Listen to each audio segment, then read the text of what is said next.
Welcome to exam theory. तो आपके लिए इस चैनल पर दिल्ली पुलिस कांस्टेबल के लिए प्रीवियस ईयर के मैथ के सॉल्यूशन कराए जा रहे हैं। तो इस वीडियो में हम लोग 3/12/2020 के शिफ्ट 3 के सारे मैथ के प्रश्नों के सॉल्यूशन इस वीडियो में देखेंगे। तो वीडियो के अंत तक जरूर बने रहिएगा। तो अगर आप इस चैनल पर नए हैं तो हमारे चैनल को सब्सक्राइब जरूर कर ले। यह हमारा सोशल मीडिया प्लेटफॉर्म है, आप हमसे यहाँ भी जुड़ सकते हैं। इसके लिंक आपको इस वीडियो के डिस्क्रिप्शन बॉक्स में मिल जाएंगे। और इस वीडियो को अपने दोस्तों के साथ शेयर करना बिल्कुल भी नहीं भूलिएगा। तो टोटल आपके इतने डेट और शिफ्टों में आपके दिल्ली पुलिस कांस्टेबल के एग्जाम कराए गए थे। इस वीडियो में हम लोग 3/12/2020 की शिफ्ट 3 के सारे मैथ के प्रश्नों के सॉल्यूशन देखने वाले। बाकी जो भी आपको यहाँ पर पीला में देखने को मिल रहा है वो सारी शिफ्टों के सॉल्यूशन मैथ के पहले ही कराए जा चुके हैं। तो अगर आपको वीडियो देखना तो आप हमारे चैनल के प्लेलिस्ट में जाकर देख सकते हैं। तो चलिए बढ़ते आज के प्रश्नों की ओर। देखेंगे क्वेश्चन नंबर 1। यहाँ पर क्वेश्चन में दिया गया है कि धातु के खोखले गोले की बाह्य और आंतरिक त्रिज्या क्रमशः कितनी है, 10 सेंटीमीटर और 6 सेंटीमीटर है। यदि इसे पिघलाकर 2 सेंटीमीटर त्रिज्या की ठोस छोटी छोटी गेंदें बनाई जाती है तो गेंदों की संख्या कितनी होगी, वो आपसे पूछा जा रहा है। तो यहाँ पर सबसे पहले आपको पता होना चाहिए कि जब किसी भी चीज़ को किसी अन्य चीज़ में परिवर्तन यानी कि किसी अन्य आकार में परिवर्तित किया जाता है तो हमेशा उनके वॉल्यूम यानी कि आयतन के आधार पर परिवर्तित किया जाता है। तो यहाँ पर आपका आयतन किसका आपको मालूम होना चाहिए, गोला यानी कि स्फीयर का वॉल्यूम यानी कि आयतन का फार्मूला पता होना चाहिए। तो आपके स्फीयर के वॉल्यूम का फार्मूला आपका क्या हो जाता है, 4/3 पाई RQ। ये आपके गोला यानी कि स्फीयर के वॉल्यूम यानी कि आयतन का फार्मूला होता है। तो फार्मूला ध्यान रखिएगा। तो यहाँ पर क्या बोला गया, उसकी बाह्य त्रिज्या दी गई और आंतरिक त्रिज्या दी गई है। तो यहाँ पर हमें क्या निकालना होगा, उस गोले का आयतन निकालना होगा। तो क्या करेंगे, फार्मूला में वैल्यू पुट करेंगे 4/3 पाई RQ। हमें क्या करना होगा, बाह्य त्रिज्या की RQ और आंतरिक त्रिज्या के RQ को आपस में क्या करना होगा, माइनस करना होगा। यानी कि क्या करेंगे, 10 का यानी कि बाह्य त्रिज्या का क्यूब कर देंगे माइनस, आंतरिक त्रिज्या का क्यूब का क्या कर देंगे, यहाँ पर माइनस कर देंगे। और इसका वॉल्यूम जो है किसके बराबर होगा, अन्य जो कई गेंदें यानी कि छोटी छोटी अन्य गेंदें बनाई जाएगी उनके वॉल्यूम यानी कि आयतन के बराबर होगा। तो यहाँ पे मान लेते हैं कि इसका जो वॉल्यूम है वो उससे जो है कितनी गेंदें बनाई जाती है, तो x गेंदें बनाई जाती है। और एक गेंद का आयतन कितने के बराबर होगा, तो एक गेंद का आयतन का फार्मूला क्या होता है, क्योंकि उसे गोले में वापस परिवर्तित किया जा रहा है लेकिन उसके आकार में परिवर्तन कर दिया गया है। तो यहाँ पर क्या करेंगे, यहाँ पर क्योंकि उसे गोला में ही परिवर्तित किया जा रहा है तो गोला का यहाँ पर फार्मूला पुट करेंगे। तो 4/3 पाई, त्रिज्या इसकी कितनी दी गई है छोटे वाले गेंद की, तो 2 सेंटीमीटर दी गई है। तो 2 का क्यूब करेंगे तो कितना हो जाएगा, 2 दूनी 4 दूनी 8। यानी कि छोटे वाली गोले की त्रिज्या कितनी है, 2 सेंटीमीटर। तो 2 का क्यूब कितना हो जाएगा आपका, 8 हो जाएगा। तो हल कर लेंगे तो 4/3 पाई आपका क्या हो जाएगा, कट जाएगा। 10 का क्यूब आपका कितना हो जाता है, 1000 माइनस 6 का क्यूब कितना हो जाता है, 6 छक 36 छक 216 बराबर आपके कितने हो जाएंगे, 8x। हल करेंगे 8x बराबर 1000 में से 216 जाएगा तो आपका कितना बचेगा, 784 यानी कि 784। 8 से यहाँ पर काटेंगे तो कितने बार में चला जाएगा, 8 9 72, 6 बचा 8 8 64। यानी कि जो बड़े वाले गोले से यानी कि खोखले गोले से जो छोटे छोटे गेंद बनाए जाएंगे उसके गेंदों की संख्या कितनी होगी, तो 98 यानी कि 98 होगी। तो यहाँ पर आपका ऑप्शन नंबर 1 बिल्कुल सही होगा। नेक्स्ट क्वेश्चन देखेंगे क्वेश्चन नंबर 2। यहाँ पर क्वेश्चन में दिया गया है कि एक वस्तु के मूल्य में पहले x% की वृद्धि की गई, फिर वर्धित मूल्य में x% की कमी की गई। यदि वस्तु का अंतिम मूल्य 10x रुपये था तो वस्तु का वास्तविक मूल्य कितना होगा, ये आपसे पूछा जा रहा है। तो यहाँ पर जो है वस्तु का अंतिम मूल्य कितना था, तो 10x था। उससे पहले 10x यानी कि अंतिम मूल्य होने से पहले उसमें क्या किया गया था, x% की कमी की गई थी। यानी कि 100% वाले सामान में क्या किया गया था, x% की कमी की गई थी। यानी कि क्या किया गया था, उसमें 100 माइनस x किया गया था। फिर कमी करने से पहले क्या किया गया था, उसमें वृद्धि किया गया था। यानी कि 100% वाले सामान में 100 प्लस x किया गया था। क्या किया गया था, 100 प्लस x किया गया था। तो हल कर लेंगे तो यहाँ पर से आपका क्या आ जाएगा, वस्तु का वास्तविक मूल्य आ जाएगा। तो हल कर लेते हैं, यहाँ पर आपके कितने हो जाएंगे, टोटल 50 हो जाएंगे इस पर। यानी कि 1 लाख x अपॉन आपका कितना हो जाएगा, यहाँ पर 100, क्योंकि ये आपका यहाँ पर a minus B A plus B यहाँ पर आपका फार्मूला बन रहा है। तो a plus B into A minus B बराबर आपका क्या हो जाता है, a² माइनस b² होता है। तो ये आप ध्यान रखिएगा। तो ये आपका क्या आ गया, वस्तु का वास्तविक मूल्य आ गया। लेकिन जब आप ध्यान से देखेंगे तो ये आपका कोई भी ऑप्शन आंसर से मैच नहीं कर रहा है। यानी कि ये जो आंसर है आपका कोई भी ऑप्शन से मैच नहीं कर रहा। तो इसे जो है हमें क्या करना होगा, जब आप ध्यान से देखेंगे तो क्वेश्चन में आपको पता चलेगा, यानी कि ऑप्शन में जब ध्यान से देखेंगे तो आपको पता चलेगा कि इसे जो है क्या किया गया, डिनोमिनेटर और डिनोमिनेटर यानी कि अंश और हर को जो है किससे डिवाइड किया गया है, 100 का स्क्वायर से क्या किया गया, डिवाइड किया गया है। क्या किया गया, पूरे जो आपके अंश और हर को किससे डिवाइड किया गया, 100 के स्क्वायर से डिवाइड किया गया है। तो इसे जो है 1,00,000 को 100 का स्क्वायर से डिवाइड करेंगे तो आपका ऊपर में क्या बचेगा, यानी कि अंश में कितना आपका बचेगा, 10x बचेगा, और यहाँ पर आपका कितना बच जाएगा, 1 माइनस x अपन 100 का होल स्क्वायर, यानी कि x अपन 100 का क्या बचेगा, स्क्वायर बचेगा। तो ये आपका क्या आ जाएगा, वस्तु का वास्तविक मूल्य आएगा। तो यहाँ पर आपके ऑप्शन नंबर 3 बिल्कुल सही होंगे। तो नेक्स्ट क्वेश्चन देखेंगे, क्वेश्चन नंबर 3। यहाँ पर क्वेश्चन में दिया गया है कि स्थिर जल में एक नाव की चाल 50 किलोमीटर प्रति घंटा है। इस नाव को प्रवाह की दिशा में एक निश्चित दूरी तय करने में जितना समय लगता है उससे 25% अधिक समय स्थिर जल में उतनी ही दूरी को तय करने में लगता है। तो धारा की चाल कितनी है ये आपसे पूछा जा रहा है। तो यहाँ पर जो है सबसे पहले नाव की चाल कितनी दी गई है, 50 किलोमीटर प्रति घंटा यानी कि 50 किलोमीटर पर आवर, और हमें धारा की चाल नहीं पता है। तो धारा की चाल क्या मान लेते, यक्स मान लेते। और यहाँ पर बोला गया है कि ये जो जब धारा की दिशा में चलता है और धारा के बिना दिशा में, यानी कि जब सिर्फ नाव की चाल से चलता है तब उसे जो है क्या होता है, 25% अधिक समय लगता है। तो सबसे पहले आपको पता होना चाहिए कि 25% का फ्रैक्शन वैल्यू कितना होता है, 1/4 यानी कि 1/4 होता है। यानी कि अगर धारा के साथ चलेगा तो उसका समय कितना लगेगा, 4 यूनिट, लेकिन बिना धारा के यानी कि सिर्फ नाव की चाल से चलेगा तो उसका समय कितना होगा, 4 में 1 यूनिट अधिक यानी कि 5 यूनिट का समय लगेगा। तो आपको पता होना चाहिए कि डिस्टेंस यानी कि दूरी निकालने का फार्मूला क्या होता है, स्पीड इंटू टाइम, यानी कि दूरी बराबर क्या होता है, चाल इंटू समय होता है। तो फार्मूला ध्यान रखिएगा। तो यहाँ पर जो है नाव की चाल कितनी दी गई थी, 50 किलोमीटर प्रति घंटा। कितनी दी गई थी, 50 किलोमीटर प्रति घंटा। लेकिन जब नाव की चाल से चलता है, सिर्फ नाव से चलता है यानी कि धारा की चाल उसमें नहीं जुड़ती है, तब उसे कितना समय लगता है, तो 4 1 + 5 यानी कि 5 यूनिट का समय लगता है। लेकिन जब वही नाव जो है धारा की दिशा में चलता है तब उसकी चाल कितनी हो जाएगी, 50 + x किलोमीटर प्रति घंटा। यक्स हम लोगों ने क्या माना है, धारा की चाल माना है। क्या मानी है हम लोगों ने, धारा की चाल हम लोगों ने मानी है x किलोमीटर प्रति घंटा। तो अगर धारा की दिशा में नाव चलेगी तो चाल कुल कितनी हो जाएगी, 50 + x किलोमीटर प्रति घंटा, और इसे जो है पार करने में कितना समय लगता है, तो 4 यूनिट का समय लगता है। तो इधर भी कुल दूरी, इधर भी टोटल डिस्टेंस, यानी कि कुल दूरी बराबर कुल दूरी, दोनों एक ही दूरी को तय कर रहा है तो कुल दूरी बराबर हो जाएगी। तो हल कर लेंगे, यहाँ पर आपका कितना आ जाएगा, 250 बराबर यहाँ पर आपके कितने हो जाएंगे, 4x + 200 को इधर भेजेंगे तो 4x बराबर 250 में से आपका 200 जाएगा तो कितना बचेगा, 50। तो x बराबर आपके कितने हो जाएंगे, 12.5 किलोमीटर प्रति घंटा। ये आपकी क्या आ गई, नाव की धारा की चाल आ गई। क्या आ गई, आपकी स्ट्रीम यानी कि धारा की चाल आ गई। तो यहाँ पर आपका ऑप्शन नंबर 4 बिल्कुल सही होगा। तो अगर आपको वीडियो पसंद आ रहा है तो लाइक करते जरूर चलिएगा। नेक्स्ट क्वेश्चन देखेंगे, क्वेश्चन नंबर 4। ये आपका क्या है, सिंपल सा सिंप्लीफिकेशन का क्वेश्चन है। तो हल कर लेंगे हम लोग, पूर्णांक में या फ्रैक्शन में से चेंज कर लेंगे। फ्रैक्शन में चेंज करने से पहले सबसे पहले आपको पता होना चाहिए कि आपको जो है बोर्ड मास में जो है सबसे पहले किसका हल किया जाता है, ऑफ का हल किया जाता है। तो ऑफ का यहाँ पर हल कर लेंगे तो आपका कितना आ जाएगा, 5 या 15 बटा नीचे कितना आपका हो जाएगा, 6 चौक 24, कितना हो जाएगा, 15/24। अब हल कर लेंगे, यहाँ पर क्या है, पूर्णांक है, फ्रैक्शन में चेंज करेंगे, 8 1 कितना हो जाएगा, 9/8। भाग है तो भाग को गुना में चेंज करने तो कर लेते हैं तो सामने वाली संख्या क्या हो जाती है, रेसिप्रोकल यानी कि उल्टा हो जाती है। तो 15/24 को क्या लिखेंगे, 24/15 यानी कि 24/15 माइनस यहाँ पर आपके कितने 3/4 है। तो हल कर लेते हैं, 2 को यानी कि 4 को 2 से काटेंगे, 2 बार में चला जाएगा, 3 को यानी कि 9 को 3 से काटेंगे, 3 बार में चला जाएगा। तो कितना हो जाएगा, 1/6। पूर्णांक है, फ्रैक्शन में चेंज कर लेते हैं, 1 पूर्णांक 13/20 यानी कि कितना आपका हो जाएगा, 33/20 इंटू ये आपका क्या है, रेकरिंग है, इसका हल कर लेंगे हम लोग, कितना हो जाएगा आपका 93 जो पॉइंट के बाद जितने अंक पर रेकरिंग है उतना 9 आपको क्या करेंगे, नीचे लिख देंगे। भाग है, यहाँ पर भाग रहने देंगे। यहाँ पर आपके कितने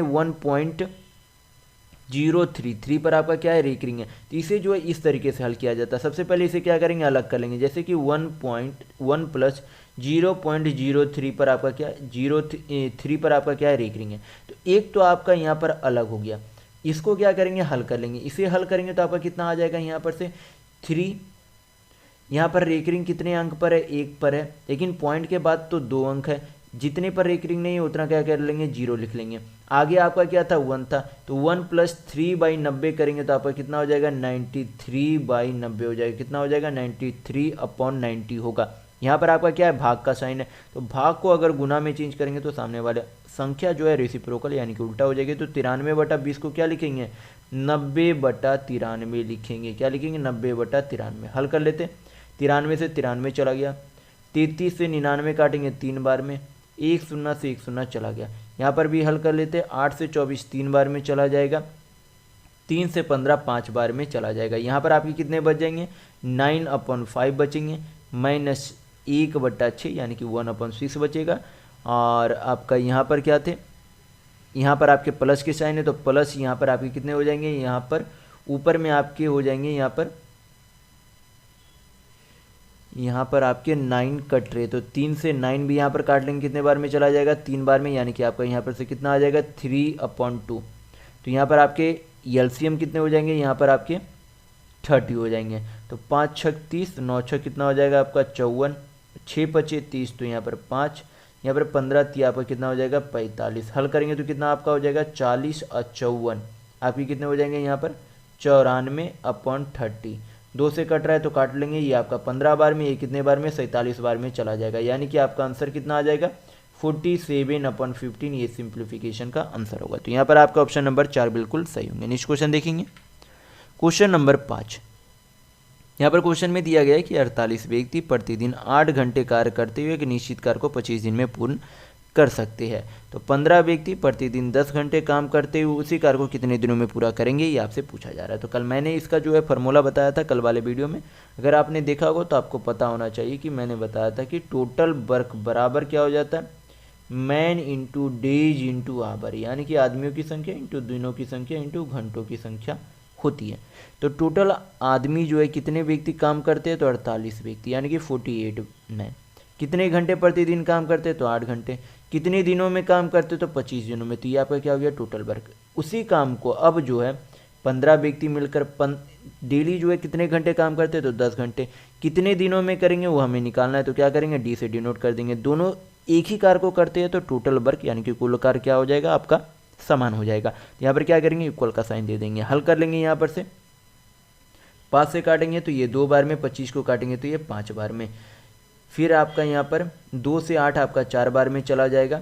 5 से 15 आपकी कितने बार में, 3 बार में चले जाएंगे। और 3 से 48 आपका 16 बार में चला जाएगा, यानी कि दिनों की संख्या आपकी कितनी आ गई, 16 चौक 64, यानी कि दिनों की संख्या कितनी आ गई, 64 डेज। तो यहाँ पर आपका ऑप्शन नंबर 2 बिल्कुल सही होंगे। नेक्स्ट क्वेश्चन देखेंगे क्वेश्चन नंबर 6। यहाँ पर क्वेश्चन में दिया गया है कि 15,625 रुपये की राशि वार्षिक रूप से चक्रवृद्धि की जाने वाली एक निश्चित ब्याज दर पर 2 वर्ष में 19,600 रुपये हो जाती है। वही राशि समान ब्याज दर पर 1 वर्ष में x रुपये हो जाती है जब इसे छमाही रूप में चक्रवृद्धि किया जाता है। तो x का निकटतम मान कितना होगा, ये आपसे पूछा जा रहा है। तो सबसे पहले हमें क्या निकालना होगा, रेट निकालना होगा। तो रेट निकालने के लिए हम लोग क्या करेंगे, सबसे पहले अमाउंट अपॉन प्रिंसिपल करेंगे। समय कितने समय के बाद का अमाउंट दिया गया, 2 वर्ष के बाद का अमाउंट दिया गया। तो 2 वर्ष के बाद का अमाउंट दिया गया तो यहाँ पर क्या करेंगे, अंडर रूट लगा देंगे। अगर 2 वर्ष है तो अंडर रूट, 3 वर्ष है तो क्यूब रूट, 4 वर्ष है तो फोर्थ रूट। उस तरीके से हम लोग हल करेंगे। तो यहाँ पर जो है अमाउंट यानी कि मिश्र धन कितना दिया गया, तो 19,600 दिया गया। और प्रिंसिपल यानी कि मूलधन कितना दिया गया, 15,625 दिया गया। हल कर लेंगे। यहाँ पर 19,600 किसका स्क्वायर हो जाएगा, 140 का। और 15,625 आपका कितना क्या हो जाएगा, 13 नहीं, यानी कि 125 का हो जाएगा। 5 से कट रहा है तो काट लेंगे, तो आपका 5 दूनी 10, 5 पचे 25, यहाँ पर कितने बार में चला जाएगा, 28 बार में। यानी कि 1 साल का अमाउंट अपॉन प्रिंसिपल आपका कितना आ गया, 1 साल का। यहाँ पर मूलधन कितना है, 25 यूनिट, और मिश्र धन आपका कितना है, यहाँ पर 28 यूनिट है। यानी कि प्रत्येक वर्ष में 25 यूनिट पर क्या लग रहा है, 3 यूनिट का ब्याज लग रहा है। तो रेट निकालने के लिए हम लोग क्या करेंगे, रेट निकालने के लिए प्रिंसिपल प्रिंसिपल को क्या करेंगे अपॉन में लिखेंगे, तो प्रिंसिपल यानी कि मूलधन कितना था 25 यूनिट, उस पर एक वर्ष में ब्याज कितने का लगता है 3 यूनिट का ब्याज लगता है, तभी तो 25 यूनिट में 3 यूनिट का ब्याज जुट कर 28 यूनिट हो जाता है।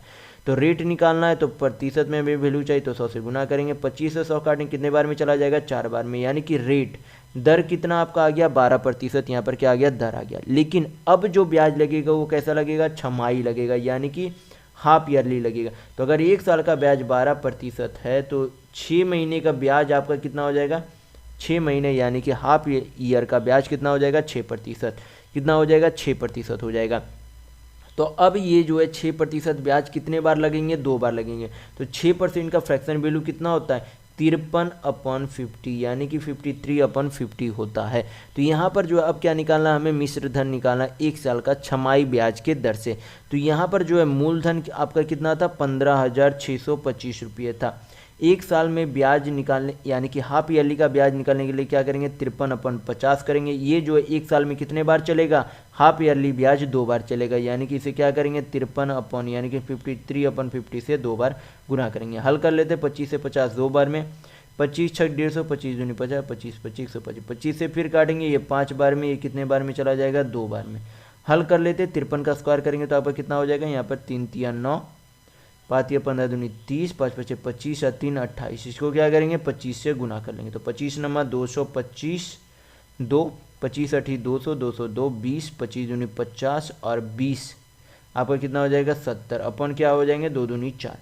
हल कर लेंगे यहाँ पर से आपका कितना हो जाएगा 17 चौक 68, 4 पचे 20, 4 पचे 20, 4 छक 24, यानी कि लगभग में, क्योंकि आपका निकटतम पूर्णांक पूछ रहा है तो कितना हो जाएगा निकटतम पूर्णांक यानी कि पूरा जो मिश्र धन हो जाएगा 1 साल का कितना हो जाएगा 17,556 रुपये। तो यहाँ पर आपका ऑप्शन नंबर 1 बिल्कुल सही होगा। नेक्स्ट क्वेश्चन देखेंगे, क्वेश्चन नंबर 7। यहाँ पर क्वेश्चन में दिया गया है कि 4 संख्याएं हैं, पहली 3 संख्याओं का औसत चौथी संख्या का 3 गुना है। यदि चारों संख्याओं का औसत 35 है तो चौथी संख्या किन 2 संख्याओं के बीच स्थित होगी, आपसे पूछा जा रहा है। तो सबसे पहले क्या बोला गया कि पहली 3 संख्याओं का औसत यानी कि पहला, दूसरा और तीसरी, यानी कि पहली 3 संख्याओं का औसत चौथी संख्या का 3 गुना है। चौथी संख्या का कितना गुना है 3 गुना है। तो यहाँ पर हल करेंगे तो ये आपका कितना आ जाएगा पहली संख्या प्लस दूसरी संख्या प्लस तीसरी संख्या, यानी कि पहली 3 संख्याओं का योग चौथी संख्या के कितने गुना के बराबर है 9 गुना के बराबर है। यहाँ पर से हमें ये पता चलता है। फिर यहाँ पर बोला गया कि चारों संख्याओं का औसत, कितने संख्या का चारों संख्याओं का औसत जो है, यहाँ पर हम लोग 4 संख्या लिख लेते हैं, तो चारों संख्याओं का औसत जो है कितना है 35 है। तो अगर औसत 35 है तो योग निकालने के लिए क्या करेंगे, टोटल कितने संख्या 4 संख्या, तो योग निकालने के लिए क्या करेंगे 4 से गुना कर देंगे, तो 35 × 4 करेंगे तो कितना हो जाएगा 140, यानी कि चारों संख्याओं का योग कितना 140। तो पहली 3 संख्याओं का योग किसके बराबर है चौथी संख्या के 9 गुना के बराबर है। तो यहाँ पर इन पहली 3 संख्याओं का योग की जगह पर हम लोग क्या लिख सकते हैं 94 लिख सकते हैं, यानी कि 9 गुना का 4 के बराबर होगा, यानी कि इसके जगह 94 लिख सकते हैं प्लस 14।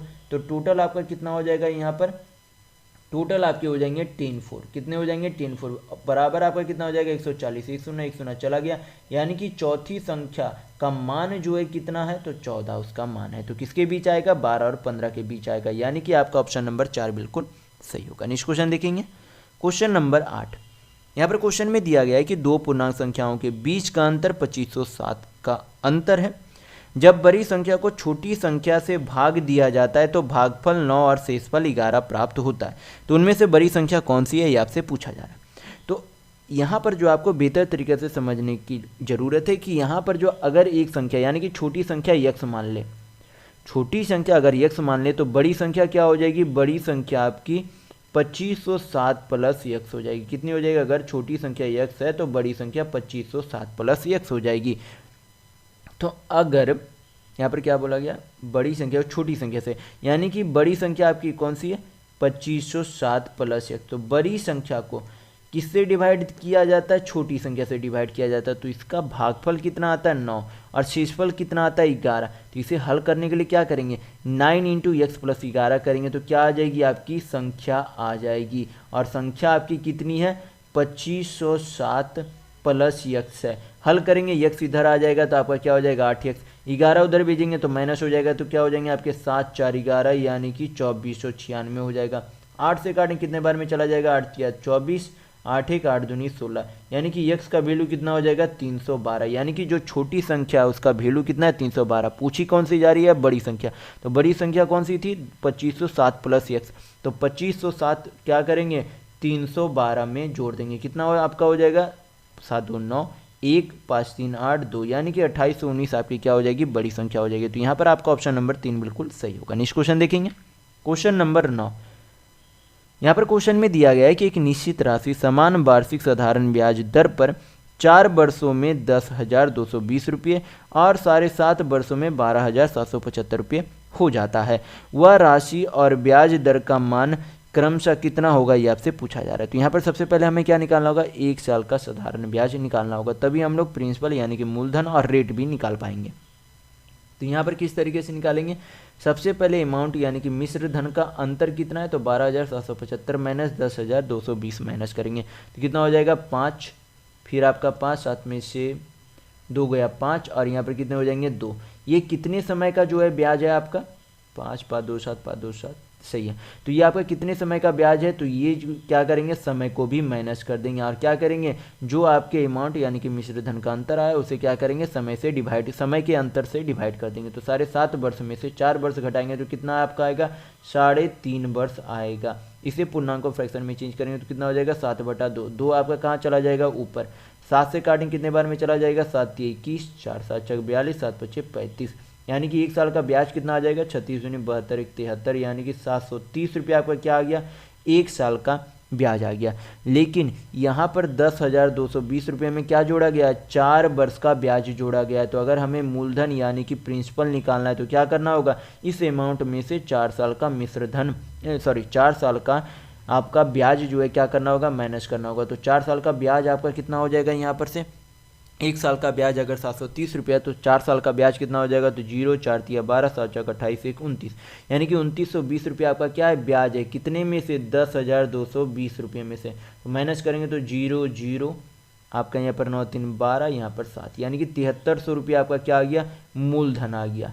अब हमें क्या निकालना है रेट यानी कि दर भी निकालना है। तो 1 साल का ब्याज कितना है 730 रुपये, यहाँ पर मैंने बताया था कि 1 साल का ब्याज कितना है 730 रुपये और ब्याज किस पर लगाया जाता है मूलधन, तो मूलधन कितना है 7300, प्रतिशत में वैल्यू चाहिए 100 से गुना करेंगे 2 शून्य 2 शून्य चला गया, 73 से 730 10 बार में चला जाएगा, यानी कि जो रेट आ गया वो कितने का रेट यानी कि कितने का ब्याज दर लग रहा है, तो 10% का ब्याज दर लग रहा है। तो मूलधन आपका कितना आ गया 7300 रुपया, रेट यानी कि दर कितना आ गया 10%। तो यहाँ पर आपके ऑप्शन नंबर 2 बिल्कुल सही होंगे। नेक्स्ट क्वेश्चन देखेंगे, क्वेश्चन नंबर 10। यहाँ पर क्वेश्चन में दिया गया है कि एक समलंब चतुर्भुज यानी कि ट्रेपेजियम का परिमाप यानी कि पेरीमीटर कितना 104 सेंटीमीटर है। यदि उसकी असमानांतर भुजाओं में प्रत्येक की माप 20 सेंटीमीटर है और इसकी समानांतर भुजाओं के बीच की दूरी 16 सेंटीमीटर है, तो समलंब चतुर्भुज का क्षेत्रफल यानी कि एरिया कितना होगा, ये आपसे पूछा जा रहा है। तो सबसे पहले आपको पता होना चाहिए ट्रेपेजियम, मैं आपको थोड़ा सा फिगर से समझाने की कोशिश करता हूँ। ये दो साइड जो आपका क्या होता है आपस में पैरेलल होते हैं और ये जो है क्या होते हैं असमानांतर होते हैं, लेकिन ये जो दोनों साइड क्या है बराबर होते हैं। तो ये क्या है अगर ये 20 सेंटीमीटर है तो ये भी 20 सेंटीमीटर है, तो अगर कुल परिमाप कितना दिया गया 104 सेंटीमीटर दिया गया, उसमें से अगर इन दोनों साइड का योग माइनस कर दे तो क्या निकल जाएगा, दोनों पैरेलल साइड का योग निकल जाएगा। तो 104 में से 40 माइनस करेंगे तो आपका कितना आ जाएगा यहाँ पर से 64, यानी कि जो दो पैरेलल साइड यानी कि जो समानांतर भुजाएं उन दोनों का भुजाओं का योग कितना है 64 सेंटीमीटर है। तो और हमें क्या चाहिए समलंब चतुर्भुज का एरिया निकालना। तो एरिया निकालने का फॉर्मूला क्या होता है हाफ इंटू, इसे अगर मान ले d1 इसे मान ले d2 और इन दोनों के बीच की दूरी हाइट भी बोल सकते हैं या फिर दोनों के बीच की दूरी भी बोल सकते हैं। तो हाफ इंटू क्या आपका हो जाता है d1 प्लस d2 इंटू क्या हो जाता है एच भी बोल सकते हैं या फिर दोनों पैरेलल साइड के बीच की दूरी भी बोल सकते हैं। तो यहाँ पर क्या करेंगे आप वैल्यू पुट कर देंगे हाफ इंटू दोनों जो है समानांतर भुजाओं की लंबाई का योग कितना है 64 सेंटीमीटर और ऊंचाई यानी कि दोनों के बीच की दूरी कितनी दी गई है 16 सेंटीमीटर। हल कर लेंगे यहाँ पर से 2 से 16 को 8 बार में चला जाएगा 8 8 64 512 सेंटीमीटर स्क्वायर क्या आ गया इस समलंब चतुर्भुज यानी कि ट्रेपेजियम का क्या आ गया आपका एरिया आ गया। तो यहाँ पर आपका ऑप्शन नंबर 4 बिल्कुल सही होगा। नेक्स्ट क्वेश्चन देखेंगे, क्वेश्चन नंबर 11।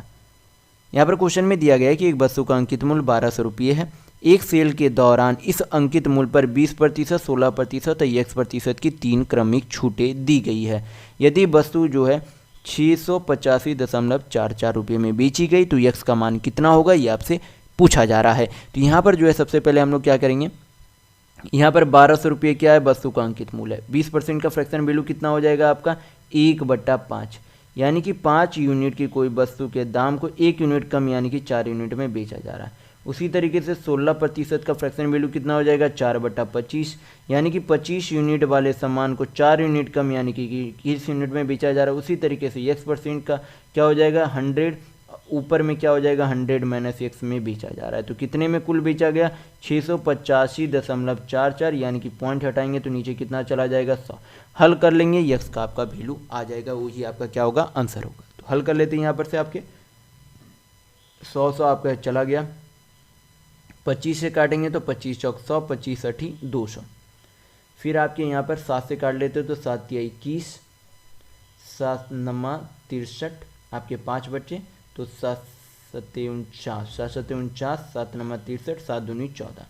फिर यहाँ पर क्या करेंगे 4 तिया 916, 2 18, यानी कि आपके कटेंगे तो 4 तिया 12, 12 से काट लेते तो 12 सत्ते 12 अठी 96, 12 1 12 6 72। फिर आपके 48, तो 12 से 12 चौक 48, 12 छक 72, 12 अठी 96, 4 से कट रहा 68, तो कितने बार में 17 बार में चला जाएगा। यानी कि आपका क्या बच गया 100 - x बराबर 17, 25 आपकी कितने हो गए 85। तो 85 को इधर लाएंगे तो आपका क्या आ जाएगा x बराबर, x को उधर 85 को इधर, तो क्या आपके हो जाएंगे x बराबर 15%, यानी कि तीसरे जो कमी की गई यानी कि छूट जो दी गई कितने की दी गई 15% की। तो यहाँ पर आपके ऑप्शन नंबर 4 बिल्कुल सही होंगे। नेक्स्ट क्वेश्चन देखेंगे, क्वेश्चन नंबर 12। यहाँ पर क्वेश्चन में दिया गया कि सुरेश अपनी मासिक आय का 85% खर्च कर देता है। यदि उसकी मासिक आय में 20% और उसकी मासिक बचत में किसमें बचत में 60% की वृद्धि हो जाती है तो उसके मासिक खर्च में कितने प्रतिशत की वृद्धि हुई है वो आपसे पूछा जा रहा है। तो किसी भी व्यक्ति का आय यानी कि इनकम जो है खुद में कितना होता है 100%, यानी कि मान लेते 100 यूनिट, उनमें से बोला गया कि 85% यानी कि 100 यूनिट में से 85% क्या कर दिया जाता है खर्च, यानी कि एक्सपेंडिचर उसका कितना है 50 यूनिट का। तो अगर 100 यूनिट कमाता है 50 यूनिट खर्च करता है तो सेविंग यानी कि बचाता कितना होगा 15 यूनिट बचाता होगा। अब बोला गया कि उसके मासिक आय में क्या हुई 20% की वृद्धि हो गई, कितने की 20% की वृद्धि होगी। तो 100 का 20% कितना होगा 20 रुपये, यानी कि पहले अगर 100 रुपये कमाता था तो अब उसमें 20 रुपया अधिक कमाता है। फिर जो है बोला कि उसके बचत में कितने की वृद्धि हो गई 60% की वृद्धि हो गई। तो 15 का 60% आपका कितना हो जाएगा 1.5, और आपके यहाँ पर हो जाएंगे 3 3 तिया 9, यानी कि अगर वो पहले 15 रुपये बचाता था तो अब वो उसमें 9 रुपया और अधिक बचाता है। तो उसके जो है आय में कितने की वृद्धि हुई 20 रुपये, यानी कि वो अब कमाता अधिक कितना है 20 रुपया, लेकिन 20 रुपये में से अब वो केवल 9 रुपये ही बचा रहा है। तो जो कम यानी कि जो कमा तो 20 रुपये अधिक रहा है लेकिन उसमें से 9 रुपया ही अधिक बचा रहा है, तो जो बाकी बचता वो क्या कर रहा होगा खर्च कर दे रहा होगा। तो 20 - 9 यानी कि खर्च कितने का कर रहा है तो 11 रुपये का खर्च कर रहा है, कितने में 85 रुपये में, यानी कि 85 रुपये अगर पहले खर्च करता था अब उसमें 11 रुपये अधिक खर्च करेगा। तो कितना प्रतिशत अधिक खर्च करेगा वो हमें प्रतिशत में वैल्यू चाहिए, तो क्या करेंगे 100 से गुना करेंगे। हल कर लेंगे, ये 17 बार में चला जाएगा, ये कितने बार में आपके 20 बार में। 11 दूनी यहाँ पर कितना हो जाएगा 220 अपॉन 17, 17 से डिवाइड करेंगे कितना हो जाएगा 17 1 5, 17 दूनी 34, यानी कि 12.9% की क्या हो जाएगी यहाँ पर जो है उसके खर्च में वृद्धि होगी। तो यहाँ पर आपका ऑप्शन नंबर 2 बिल्कुल सही होगा। नेक्स्ट क्वेश्चन देखेंगे, क्वेश्चन नंबर 13। यहाँ पर क्वेश्चन में दिया गया है कि 18,236 रुपये की राशि ए बी सी के बीच इस प्रकार विभाजित किया जाता है कि ए और बी के हिस्से का अनुपात 4:7, बी और सी के बीच के हिस्से का अनुपात 5:6, ए और सी के हिस्से के बीच का अंतर कितना होगा ये आपसे पूछा जा रहा है। तो सबसे पहले हमें जो है ए बी सी का निश्चित अनुपात में क्या चाहिए वैल्यू चाहिए। तो ए बी का जो अनुपात कितना है 4:7 और बी सी का कितना है 5:6। तो यहाँ पर हमें क्या करना है ब्लैंक स्पेस है, इसे क्या करना है भरना है। तो ऊपर नीचे नहीं देखेंगे, अगल बगल वाली संख्या देखेंगे। तो बगल में संख्या कौन सी है 7, तो यहाँ 7 लिख देंगे। यहाँ पर बगल में संख्या कौन सी है 5, तो 5 लिख देंगे। क्या करेंगे गुना कर देंगे। आपस में, तो यहाँ पर कितने हो जाएंगे 5 चौक 20 अनुपात 7 पचे 35 अनुपात कितना हो जाएगा 7 छक 42, यानी कि ए बी सी का अनुपात कितना आ गया 20 अनुपात 35 अनुपात 42। तो कुल राशि कितनी थी, कुल राशि 18,236 रुपये थी। कुल यूनिट में से कितने, यानी कि ए बी सी का कुल यूनिट जो है कितना आया था, तो यहाँ पर सभी को जोड़ेंगे कितना हो जाएगा 5 2 7 4 3 7 2 9, यानी कि 97 यूनिट खर्च 97 यूनिट जो है क्या थी, कुल राशि थी, जो कि कितने के बराबर थी, रुपये में 18,236 रुपये। तो अगर रुपये को कुल यूनिट से डिवाइड करेंगे तो 1 यूनिट का वैल्यू आ जाएगा, और हमें वैल्यू कितने यूनिट का चाहिए, तो ए और सी के बीच के अंतर चाहिए। तो ए का जो है हिस्सा कितना है 20 यूनिट और सी का हिस्सा कितना है 42 यूनिट, दोनों का अंतर कितना है, तो 22 यूनिट का अंतर है। यानी कि अगर 1 यूनिट का वैल्यू यहाँ से निकलता है तो हमें क्या चाहिए 22 यूनिट का वैल्यू चाहिए। तो हल कर लेंगे यहाँ पर से 97 का यहाँ पर से डिवाइड करेंगे तो आपका हम लोग यहाँ पर साइड में डिवाइड करके देख लेते हैं 18,236 रुपये। तो आपका एक बार में 97, यहाँ पर 5, यहाँ पर आपके हो गए 17 तो 9 8, यहाँ पर आपके हो गए 853, तो यहाँ पर 8 बार में फिर आपकी 7 8 56, यानी कि 188 बार में चले जाएंगे। कितने बार में 188, तो 188 इंटू क्या करेंगे 22 करेंगे, तो 22 8 आपके कितने हो जाएंगे 176, तो 6 7 176 और 17 176 और 17 आपके कितने हो जाएंगे 193, यानी कि 3 22 और 19 कितने हो जाएंगे 41, यानी कि 4136 रुपये आपका क्या आ गया ए और सी के बीच के हिस्से का अंतर आ गया। तो यहाँ पर आपका ऑप्शन नंबर 4 बिल्कुल सही होगा। नेक्स्ट क्वेश्चन देखेंगे, क्वेश्चन नंबर 14। यहाँ पर क्वेश्चन में दिया गया है कि एक व्यापारी एक वस्तु को यक्स को बेचने पर 20% का लाभ होता है और वस्तु वाई को बेचने पर 16% की हानि होती है। यदि एक्स और वाई क्रय मूल्य का अनुपात 3:5 है तो इसे पूरे लेन देन के दौरान लाभ या हानि गणना कीजिए कि कितने का लाभ या फिर हानि होती है। तो यहाँ पर किस तरीके से हम लोग हल करेंगे, यहाँ पर सबसे पहले जो है 20% का फ्रैक्शन वैल्यू कितना होता है 1/5 और 16% का फ्रैक्शन वैल्यू आपका कितना हो जाता है 4/25, यानी कि 4/25 होता है। तो यहाँ पर जो है एक्स वस्तु है, एक दूसरा वस्तु क्या है वाई, यहाँ पर हम लोग CP लिख देंगे, फिर नीचे क्या लिख देंगे SP यानी कि विक्रय मूल्य। तो एक्स वाले वस्तु को 5 यूनिट वाले कोई वस्तु को जो 1 यूनिट के लाभ यानी कि कितने में बेच दिया गया 6 यूनिट में बेच दिया गया, और दूसरे वाले वस्तु को 25 यूनिट वाले दाम वाले वस्तु को 4 यूनिट अधिक यानी कि 29 यूनिट में बेच दिया गया। लेकिन दोनों वस्तु का क्रय मूल्य का अनुपात कितना बोला जा रहा है 3:5, लेकिन यहाँ पर 3:5 हमें क्या दिख रही है, दोनों वस्तु का क्रय मूल्य का अनुपात नहीं दिख रहा। तो सबसे पहले हम लोग क्या करेंगे, दोनों वस्तु का क्रय मूल्य बराबर करेंगे। यहाँ पर 25 है, यहाँ पर 25 बनाने के लिए क्या करेंगे 5 से गुना कर देंगे। तो 5 से अगर CP में गुना किया गया तो उस वस्तु के SP यानी कि विक्रय मूल्य में भी 5 से गुना करना होगा। तो यहाँ पर अब क्या हो गया CP बराबर हो गया, लेकिन CP हमें बराबर नहीं चाहिए, क्या चाहिए 3:5 में चाहिए। तो पहले वाले वस्तु का अनुपात कितना था 3 यूनिट था, दूसरे वाले वस्तु का कितना है 5 यूनिट है, यानी कि 5 अनुपात है। तो 5 से क्या करेंगे गुना करेंगे, हल करेंगे, यहाँ पर माइनस करेंगे तो आपका क्या आ जाएगा CP माइनस SP या फिर SP माइनस CP करेंगे तो आपका क्या आ जाएगा प्रॉफिट या लॉस आ जाएगा। तो यहाँ पर जो है एक्स वाले वस्तु का जो है CP कितना है 5 5 25 या 75 है, लेकिन 75 यूनिट के सामान को बेचता कितने में 5 6 30 या 90, यानी कि 50 रुपये वाले सामान को कितने में बेच रहा है 90 रुपये में बेच रहा है। तो यहाँ पर क्या हो रहा है 15 रुपये का लाभ हो रहा है। उसी तरीके से दूसरे वाले वस्तु को 25 25 125 रुपये के वस्तु को कितने में बेच दे रहा है, यहाँ पर बेच रहा है आपका कितना 25 25 125, हाँ सही है, और आपका यहाँ पर 29 25 आपका कितना हो जाएगा 145। यहाँ पर शायद हम लोगों ने कुछ गड़बड़ किया ओ यहाँ पर जो है 25 यूनिट वाले यहाँ पर हानि था, ये आपका लॉस हो रहा है। यहाँ पर गलती से मैंने यहाँ पर क्या कर दिया, यहाँ पर प्रॉफिट कर दिया। तो यहाँ पर 25 यूनिट वाले सामान को जो है 4 यूनिट कम में बेच रहा है, यानी कि कितने में बेच रहा है 21 यूनिट में बेच रहा है। तो 21 25 आपका कितना हो जाएगा 105, यानी कि 125 रुपये वाले सामान को 105 रुपये में बेच दे रहा है। तो कितने का हानि हो रहा है, यहाँ पर 20 रुपये का हानि हो रहा है। तो एक वस्तु पर 15 रुपये का प्रॉफिट होता है, दूसरे पर 20 रुपये का हानि हो जा रही है, यानी कि ओवरऑल जो है हमें क्या देखने को मिल रहा है लॉस देखने को मिल रहा है। 15 रुपये का तो लाभ हुआ, लेकिन 20 रुपये के दूसरे वस्तु में हानि हो गई। तो ओवरऑल हमें क्या दिख रही है 5 रुपये की लॉस दिख रही है, क्या दिख रही है 5 रुपये की लॉस। तो 5 रुपये की लॉस को क्या करेंगे ओवरऑल CP से गणना करेंगे। तो पहले वाले वस्तु का CP कितना था 75 रुपये, दूसरे वाले का CP कितना है 125 रुपये, दोनों का योग कितना हो जाएगा 200 रुपये, यानी कि 200 रुपये पर 5 रुपये की क्या हो रही है हानि हो रही है। प्रतिशत में हमें लॉस परसेंटेज यानी कि जो हानि है उसे प्रतिशत में चाहिए, तो क्या करेंगे 100 से गुना करेंगे। 2 शून्य 2 शून्य चला गया, 5/2 यानी कि 2.5% की 2.1/2% की क्या हो रही है, लॉस हो रही है। तो यहाँ पर आपके ऑप्शन नंबर 1 बिल्कुल सही होंगे। नेक्स्ट क्वेश्चन देखेंगे, क्वेश्चन नंबर 15।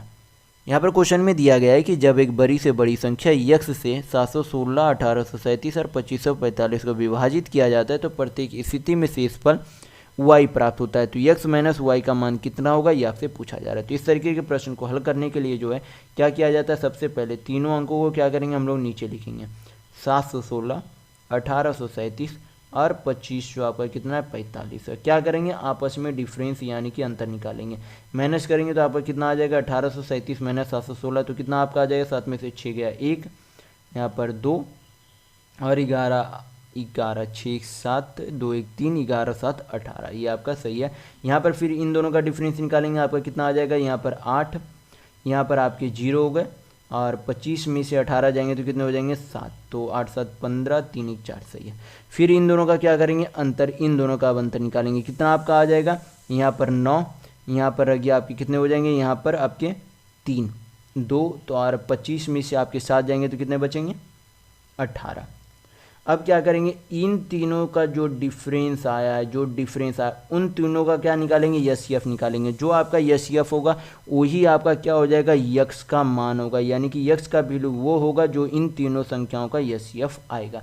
तो क्या करेंगे, 708 से 1121 को डिवाइड करके देख लेते हैं, तो एक मरते में आपका कितना हो गया 708, यहाँ पर 3 1 और यहाँ पर कितने हो जाएंगे 7 4 11, 708 एक बार और डिवाइड करेंगे तो यहाँ पर कितने हो जाएंगे 413, 5 3 8 9 2 11, यहाँ पर रह गया 6 में से 4 गया 2, 295, 413 तो एक बार में 295, यहाँ पर 8 5 13, यहाँ पर रह गया 10 1, यहाँ पर कितना हो जाएगा 118, 118 से 295 एक बार में 118, तो 8 7 15, यहाँ पर कितना हो गया आपके 8 में से 1 गया 7 और ये आपका 2 बार में जाएगा सर, ये आपका 2 बार में जाएगा, तो ये आपके कितने हो जाएंगे 236, तो आपका यहाँ पर अंतर कितना आ जाएगा, यहाँ पर आपके आ जाएंगे यहाँ पर 9 और 5 यानी कि 59 से आप क्या हो जाएंगे 118 कट जाएंगे, कितने बार में 2 बार में, तो 59 से जब आप देखेंगे इसे तो आपका 5 15 9 27 और 9, ये आपका क्या हो रहा है, यहाँ पर ये भी आपके 59 से कट रहे, यानी इन तीनों अंकों का जो एचसीएफ यानी कि महत्तम समवर्तक कितना आ जाएगा 59। और हमें अब क्या देखना है, शेषफल देखना है कि जब 59 को यानी कि 716 को 59 से डिवाइड किया जाएगा तब शेषफल कितना आएगा, वही आपका, ये तो आपका यक्स का मान आ गया। अब हमें क्या चाहिए, वाई का मान चाहिए, तो क्या करेंगे 716 को 59 से डिवाइड करेंगे, तो कितने आपके 59 आपके 60 हो गए, तो 11 1 12, 126 2 बार में आपके कितना हो जाएंगे 118, तो यहाँ पर शेषफल आपका कितना हो जाएगा 8, यानी कि y का वैल्यू कितना आ गया 8। दोनों का क्या खोज रहा, अंतर, तो कितना आपका हो जाएगा अंतर 51, यानी कि आपका ऑप्शन नंबर 2 बिल्कुल सही होगा। तो इस वीडियो में बस इतना ही है। अगर आपको वीडियो पसंद आया तो लाइक कीजिएगा, नए हैं तो चैनल को सब्सक्राइब जरूर कर लीजिएगा। यह हमारा सोशल मीडिया प्लेटफॉर्म है, आप हमसे यहाँ भी जुड़ सकते हैं। इसके लिंक आपको इस वीडियो के डिस्क्रिप्शन बॉक्स में मिल जाएंगे और इस वीडियो को अपने दोस्तों के साथ शेयर करना बिल्कुल भी नहीं भूलिएगा। तो वीडियो में बस इतना ही। वीडियो के अंत तक बने रहने के लिए बहुत बहुत धन्यवाद। आशा करता हूँ आपका दिन शुभ हो।